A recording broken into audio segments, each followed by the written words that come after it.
It's time for our International Day of the Girl Child discussion with Olubukola Bamiduro, a seasoned environmentalist and a social development advocate with over 12 years of exceptional work experience in a multidimensional industry cutting across nonprofit social enterprise and societal change advocacy. She is the founder and program director of Karis Eleos Foundation. Welcome to Wake Up Nigeria. Thank you for having me. Good morning. It's such an amazing pleasure to have you here. I went through your bio and I saw a lot that you're doing as regards empowering women, and I think is absolutely brilliant. Thank you. Okay, so now, before we go into this discussion, which we'll like to tailor along the lines of International Day of the Girl Child, let me first ask you, tell me, why do you have such passion for the girl child? Why are you training thousands of women in crafts making and all of that? Where did it all start from? Well, I have a personal experience and also career-wise. My mother shared with me how she was told to stay back at home because she was a girl. And her elder brother was sent to school and she had to stay back. Okay. So that story actually made me know that and now although she's late, but she went through school, she trained herself and to the peak of her career. And also from career-wise, going through some communities, I realized that the girl child was actually neglected and there is a need for us to be able to step in and take control of that. Okay, great. So now tell me about your foundation. Okay, Karis Eleos Foundation was birthed to take care of the women and rural women and the girl child. We realized that there's a gap between the boys and the girls. Yeah. And, the theme for this year, digitalization, our generation. Probably before now, we have a lot of men in the STEM. Yes. But thank God that things are changing right now. Women are evolving into that space. And there's a gap for the rural girls.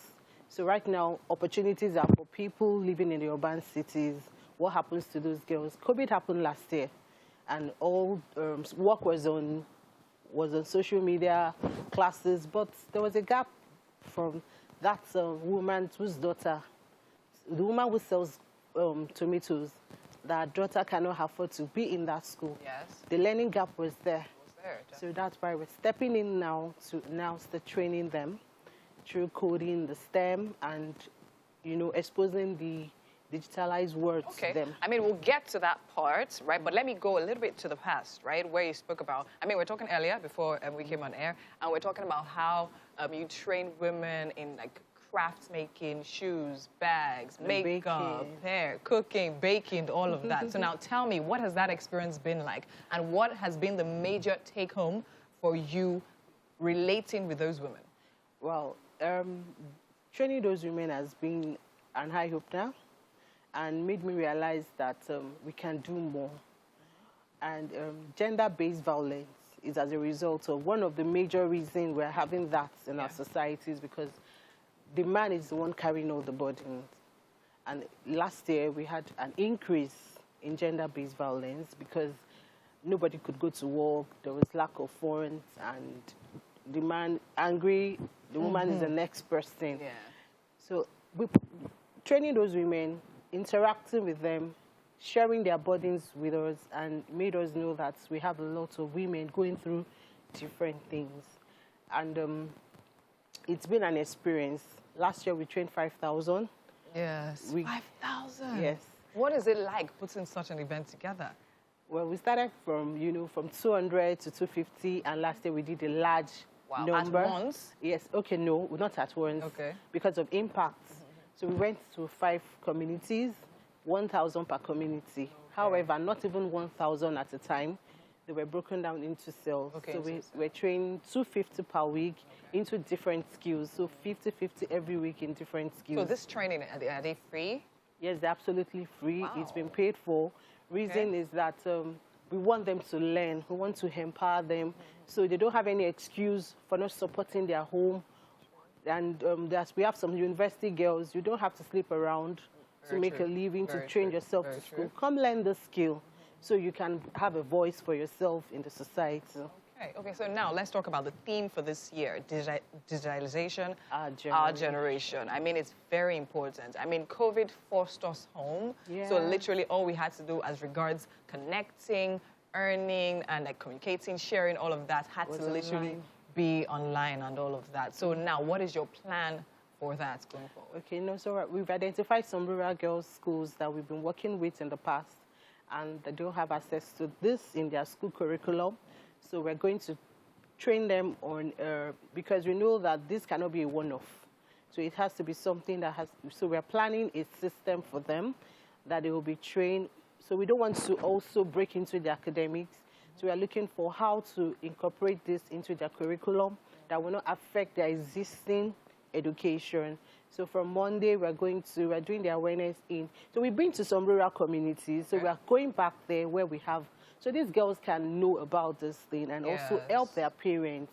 Yes. So, you know, if a girl knows about coding, she could set a platform for our mom who is selling whether the puff-puff or the donuts, to put her product, or the mother making liquid soap, to help her put her product online. And also make more money for the family. So that's how. Okay, so now the entry, if they say registering and all of that, or you're here to start? Okay, it's still in the process. Okay. So we have about 5 rural communities. We are approaching their school. So we are coming up again with some IT companies to partner with us to be able to reach out to these rural girls. Ladies. Oh, yes. Okay, nice. Okay, so now with all this training, I can't imagine that it's easy, definitely not. So what would you say is the biggest challenge you face? Well, having more collaborations, because you can't do it all by yourself. Definitely. We started with out of pockets when we realized that we can't fund it anymore. The weight was so much on us. We started applying for grants, and we got funded. So it's getting funds to be able to sustain this vision is a major challenge. And also, you know, these girls, even after training, you still have to monitor them. Very true. Because we have a lot of things why girls are not focused. You know, the peer pressure, and when you see your friend doing this, you too want to do that. Very true. So it's a lot of challenge trying to say, okay, this is the right path. You know, putting them through. And also funding is another major. So we are open for collaboration, international collaboration. Yes. I mean, but what has been the response from people, organizations so far? I mean, I know, you can't get enough help. Do you understand? But so far, how have they come in? Are they eager to help, considering the fact that you guys actually do this thing for free for these ladies, for these communities? Yes, I don't know if I'm able to mention the name of organization that helped us. You can't. So we've been able to have an international donor. So, and we're writing and other little partnership and collaborations. We've been able to get some, but we're still open to more. Okay, awesome. Thank you so much. You're doing such great work, and it's an absolute pleasure to have you on the show. Thank you.